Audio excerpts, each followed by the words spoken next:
Hello students, आज के इस नए वीडियो में आपका फिर से एक बार बहुत बहुत स्वागत है। स्टूडेंट्स, इस वीडियो में हम बात करेंगे एक बहुत ही गंभीर समस्या के बारे में, जिसे हम सिकल सेल के नाम से जानते हैं। इस वीडियो में हम जानेंगे सिकल सेल्स रोग क्या होता है, किस प्रकार होता है, इसके क्या लक्षण होते हैं, शरीर के कौन से अंग में इसका प्रभाव होता है और इसके कारण, लक्षण, उपचार, रोकथाम सभी के बारे में हम धीरे धीरे एक एक करके सबको जानेंगे। इसी पर आज का वीडियो हम करने वाले हैं। इस बीमारी के होने पर जो आरबीसी होते हैं, रेड ब्लड सेल्स, उनमें क्या परिवर्तन आता है और किस प्रकार की समस्याएं जीवन में होने लगती है। तो चलिए आज का वीडियो हम शुरू करते हैं। इस वीडियो में लास्ट तक बने रहिए। तो फ्रेंड्स, सबसे पहले हम जानेंगे सिकल सेल रोग क्या होता है। What is sickle cell disease. तो सिकल सेल एक आनुवांशिक रोग होता है। आनुवांशिक रक्त रोग होता है। आनुवांशिक रोग उन्हें कहते हैं जो माता पिता से संतान में जाता है।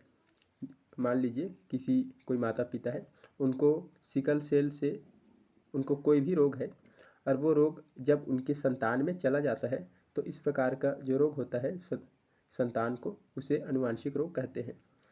इंग्लिश में इसे जेनेटिक कहते हैं। इसमें क्या होता है कि जो आरबीसीज होती है, रेड ब्लड सेल्स, वो सामान्य रूप से गोलाकार नहीं होती, बल्कि ये अर्धचंद्राकार या सिकल शेप में आ जाती है। जैसे आप ये चित्र में देख सकते हैं, ये जो दिख रहा है ये नॉर्मल ब्लड सेल्स का आकार है। नॉर्मल ब्लड सेल्स इसी तरह होते हैं। ये लचीली होती है और गोलाकार होती है, जो रक्त के प्रवाह को स्मूथ बनाए रखती है। लेकिन जब किसी व्यक्ति को सिकल सेल की समस्या हो जाती है, उसे सिकल सेल रोग हो जाता है, तो ये आरबीसी जो है इस आकार में आ जाता है, जो अर्धचंद्राकार आकार में आपको दिख रहा है। ये सिकल सेल से ग्रसित होने के कारण आरबीसी का आकार इस प्रकार हो जाता है, जो अर्धचंद्राकार की तरह दिखाई देता है। इसे कई लोग हंसिया आकार भी कहते हैं। और यह जो है ये नॉर्मल ब्लड सेल्स के तुलना में थोड़ा कठोर हो जाती है और ब्लड के सप्लाई में थोड़ा व्यवधान उत्पन्न करने लगती है। ये होता क्या है कि ये आरबीसी जो होती है, ये ऑक्सीजन को शरीर के हर हिस्से में पहुंचाती है। लेकिन जब सिकल सेल रोग हो जाता है तो जो आरबीसीज होती है, ये जो अर्धचंद्राकार आरबीसी सिकल सेल से ग्रसित आरबीसी होती है, ये ऑक्सीजन को सही तरीके से पूर्ति या आपूर्ति सप्लाई नहीं कर पाती। तो इसलिए इसके जो पेशेंट्स होते हैं उन्हें सांस फूलने की समस्या होने लगती है। अब हम जानेंगे सिकल सेल रोग के प्रकार कितने हैं, ये कितने प्रकार के होते हैं। तो ये मुख्यतः 3 प्रकार के होते हैं। पहला होता है सिकल सेल एनीमिया। यह सबसे सामान्य प्रकार होता है इसका, जिसमें माता पिता दोनों से सिकल सेल जीन प्राप्त होते हैं। दूसरा प्रकार होता है सिकल सेल ट्रैक्ट।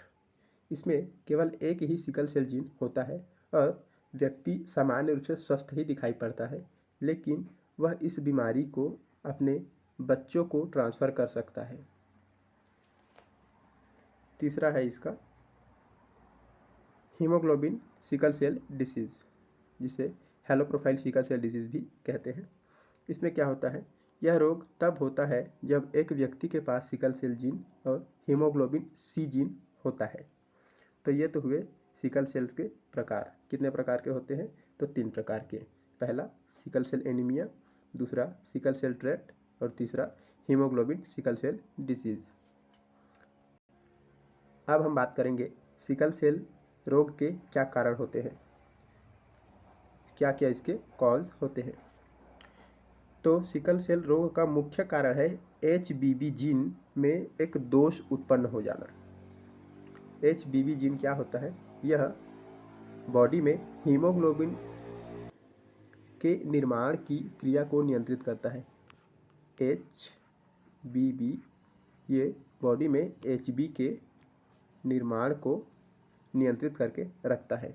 जब इसी में HB में कोई दोष आ जाता है तो यह दोष सिकल सेल रोग का कारण बनता है।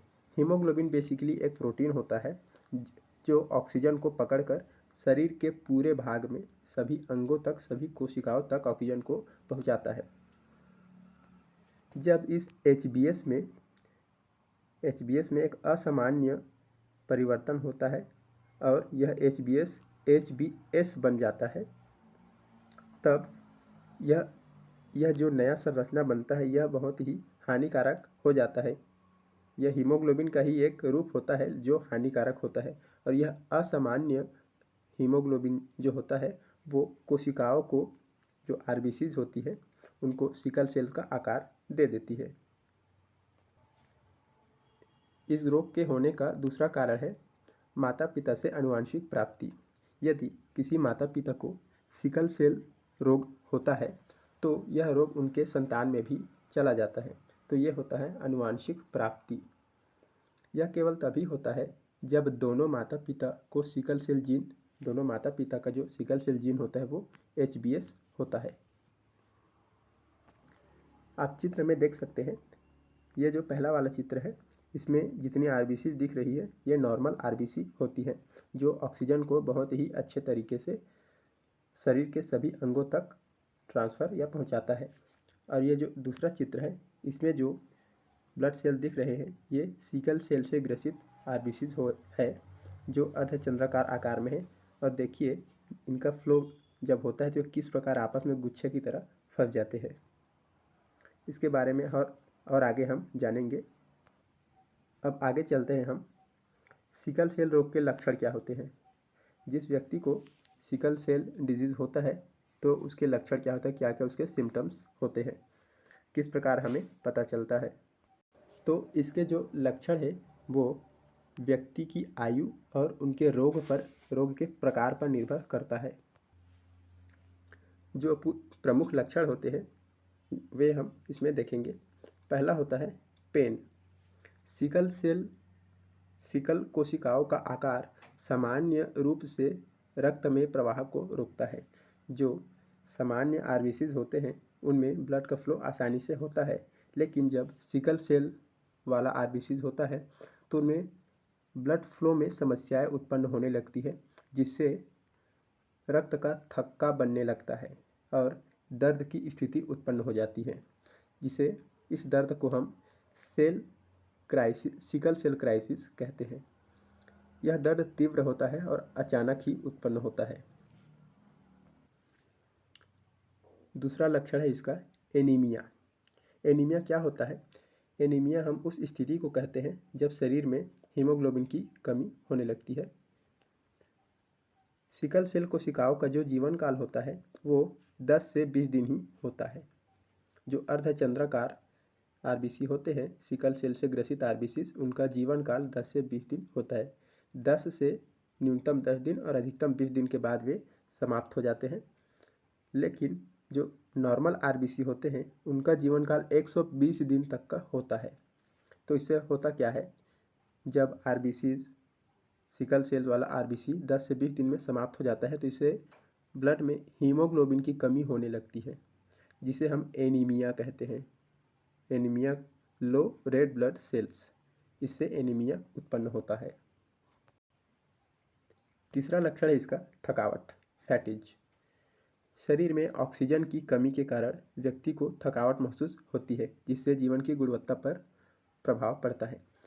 जो RBCs होते हैं वे ऑक्सीजन को शरीर के प्रत्येक अंगों तक लेकर जाते हैं, लेकिन जब वे सिकल सेल रोग से ग्रसित हो जाते हैं तो वे ऑक्सीजन की पर्याप्त आपूर्ति करने में असफल होते हैं। इस कारण शरीर में थकावट की स्थिति उत्पन्न होती है। चौथा है स्वास्थ्य समस्याएं। अब इससे और क्या स्वास्थ्य समस्याएं होती है, इसके कारण विभिन्न अंगों में समस्याएं उत्पन्न हो सकती है। क्या क्या? जैसे हृदय, हार्ट, लीवर और किडनी और ब्रेन। अब हार्ट में इसका कैसा प्रभाव पड़ता है, तो हार्ट जो है वो ब्लड को पंप करके शरीर के प्रत्येक अंगों में भेजने में सहायता करता है।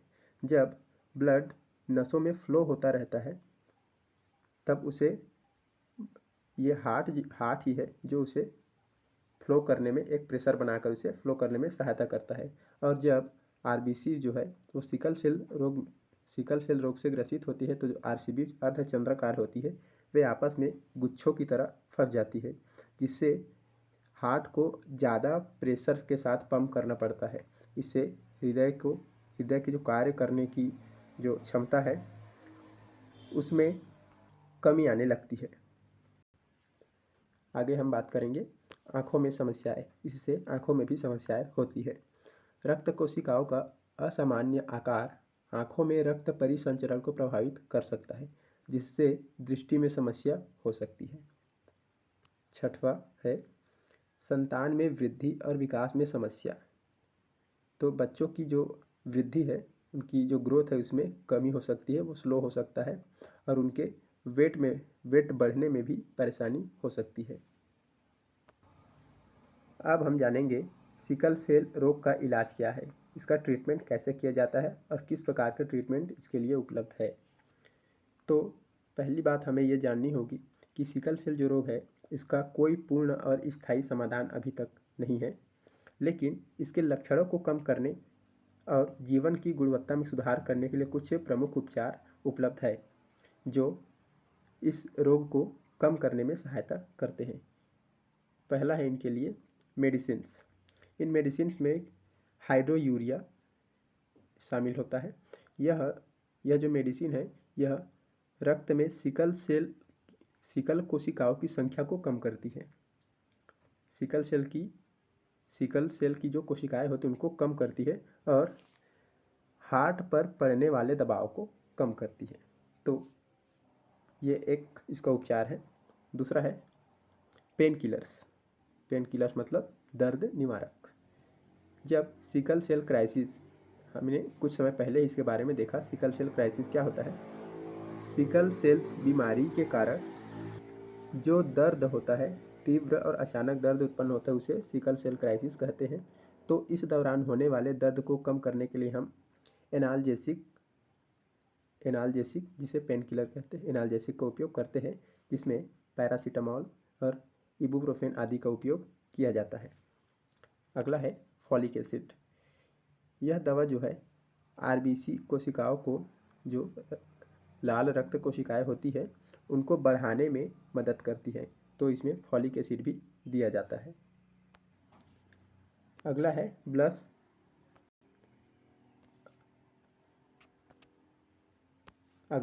Blood transfusion.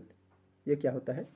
जब सिकल सेल के रोगी के शरीर में हीमोग्लोबिन की बहुत ही कमी हो जाती है, उसकी आपूर्ति के लिए, उसको पूरा करने के लिए तब हमें ब्लड ट्रांसफ्यूजन करना पड़ता है। मतलब ब्लड उसके शरीर में चढ़ाया जाता है, जिससे उसके शरीर में आरबीसी की जो संख्या है, जो काउंट्स है, वो बढ़ सकें।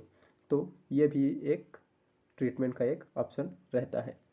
अगला है बोन मैरो ट्रांसप्लांट, अस्थि मज्जा प्रत्यारोपण। यह क्या होता है। हड्डी मज्जा प्रत्यारोपण एक अत्यधिक प्रभावी उपचार होता है। सिकल सेल्स के ट्रीटमेंट में यह बहुत ही प्रभावी है, जो एकमात्र पूर्ण इलाज हो सकता है। इसमें करते क्या है कि जो हेल्दी बोन होते हैं, स्वस्थ हड्डी मज्जा होता है, उससे रक्त कोशिकाओं को उत्पादन किया जाता है। इसका अगला ट्रीटमेंट होता है जीन थेरेपी। अभी प्रेजेंट में, वर्तमान में जीन थेरेपी का अनुसंधान किया जा रहा है, मतलब ये अभी रिसर्च पर है। लेकिन यदि ये रिसर्च सक्सेस हो जाता है तो भविष्य में यह इस रोग का परमानेंट इलाज हो सकता है। यह एक परमानेंट समाधान इसका प्रदान कर सकता है। इसमें जीन में कुछ परिवर्तन किया जाता है, जिससे यह थेरेपी एक बहुत ही प्रभावी थेरेपी बन जाती है, जो उपचार करने में सहायता करती है। अब आगे बढ़ते हैं और देखते हैं सिकल सेल्स के रोग को रोकने के उपाय, प्रिवेंशन क्या होते हैं इसके। तो सिकल सेल्स का जो रोग है, इसे पूरी तरह से रोका तो नहीं जा सकता, इसका कोई तरीका नहीं है, क्योंकि यह एक आनुवांशिक रोग है। लेकिन कुछ ऐसे एक्शंस हैं जिससे हम इसको नियंत्रित कर सकते हैं। वो क्या क्या है। तो पहला है gene consultation, gene counselling, genetic counselling करके इसको रोकने के उपाय किए जा सकते हैं। अगर किसी परिवार में सिकल सेल का कोई रोगी है तो जीन कंसल्टेशन किया जा सकता है, जिससे यह पता लगाया जा सकता है कि बच्चे को यह रोग हो सकता है या नहीं। अगला है प्रेगनेंसी में जांच।